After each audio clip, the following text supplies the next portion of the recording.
Hi everyone, good morning. Welcome to Shruti vlogs and cooking channel. ఈరోజు నేను మా Telangana side చేస్తారు ఈ స్పెషల్ బీరకాయ ఎగ్ కర్రీ. ఇది లంచ్లోకి చేస్తున్నాను అనమాట. ఒకసారి మీరు కూడా చూడండి. దీనికోసం నేను 5-6 గ్రీన్ చిల్లీస్ తీసుకొని స్మాల్ పీసెస్గా కట్ చేసుకున్నా. ఇంకా స్మాల్ సైజ్ ఆనియన్స్ కూడా తీసుకొని చిన్న చిన్న పీసెస్గా కట్ చేసుకున్నా. ఇంకా బీరకాయ అండ్ టమాటోస్ కూడా కట్ చేసుకొని పక్కనే పట్టేసుకున్నా. ఇప్పుడు ఒక ప్యాన్ తీసుకొని ఇందులో 2 టేబుల్ స్పూన్ ఆఫ్ ఆయిల్ పోసి జీలకర్ర ఇంకా ఆవాలు వేసుకోవాలి. తర్వాత మనం కట్ చేసి పెట్టుకున్న గ్రీన్ చిల్లీస్ వేసి పచ్చి వాసన పోయేంత వరకు ఫ్రై చేసుకోవాలి. ఇంకా ఆనియన్స్ కూడా వేసి సాల్ట్ వేసి దూరగా వేయించుకోవాలి. లైట్ గోల్డెన్ కలర్ వచ్చేంత వరకు ఆనియన్స్ ని మనం ఫ్రై చేసుకోవాలి. ఇక ఇందులో 1 టేబుల్ స్పూన్ ఆఫ్ పసుపు, అల్లం వెల్లుల్లి పేస్ట్ వేసి కలపాలి. ఇప్పుడు ఇందులో 3 ఎగ్స్ నేను బ్రేక్ చేసుకుంటున్నానండి.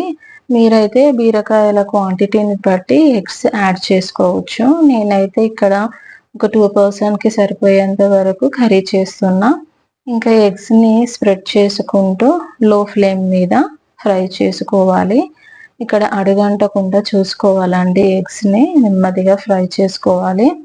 ఇప్పుడు ఇందులో మనం కట్ చేసి పెట్టుకున్న బీరకాయ ముక్కలు ఉన్నాయి కదా, అవి వేసి ఒక 5 మినిట్స్ పాటు ఉడికించాలి. లో ఫ్లేమ్లోనే ఉడికించాలి. తర్వాత ఇందులో 2-3 టమాటోస్ మనం కట్ చేసి పెట్టుకున్నాం కదా, అవి వేసి మగ్గనివ్వాలి. ఇంకా కొద్దిగా సాల్ట్ కూడా యాడ్ చేయాలి. మనం సాల్ట్ వేస్తే ఈజీగా మగ్గిపోతాయండి. సో సాల్ట్ వేసా. ఇంకా నేను కొంచెం ఇక్కడ పసుపు కూడా వేస్తున్నా. ఎందుకంటే నాకు కలర్ కొంచెం yellowish-గా ఉంటే చాలా ఇష్టం అండ్ బాగుంటుంది అలా. సో అందుకని ఒక pinch of turmeric powder add చేసా. మీకు కూడా ఇష్టం ఉంటే యాడ్ చేసుకోండి. ఇంకొక 10 మినిట్స్ మూత పెట్టేసి మగ్గనివ్వాలి. టమాటోలో ఉన్న ఆ వాటర్కి కర్రీ అంతా మగ్గిపోతుందండి. మనం ఇక్కడ వాటర్ పోయనవసరం లేదు. తర్వాత 2 tablespoon chilli powder, 1 tablespoon జీరా పౌడర్, ఇంకా 1 టేబుల్ స్పూన్ ఆఫ్ ధనియా పౌడర్ యాడ్ చేసి మనం కలుపుకోవాలి.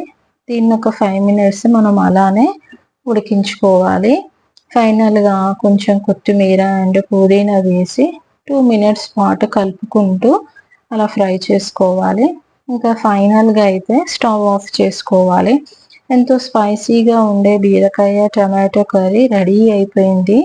ఇంకా సర్వ్ చేసుకొని టేస్ట్ చేద్దాం ఒక్కసారి. టేస్ట్ మాత్రం చాలా బాగుందండి. చాలా హాట్ అండ్ స్పైసీగా ఉంది. మీరు కూడా ఒకసారి ట్రై చేసి చెప్పండి ఎలా ఉందో కర్రీ. ఇంకా నేను నెక్స్ట్ ఎలాంటి రెసిపీస్ చేయాలో నాకు మాత్రం సజెస్ట్ చెయ్యండి. Thank you for watching. Bye bye.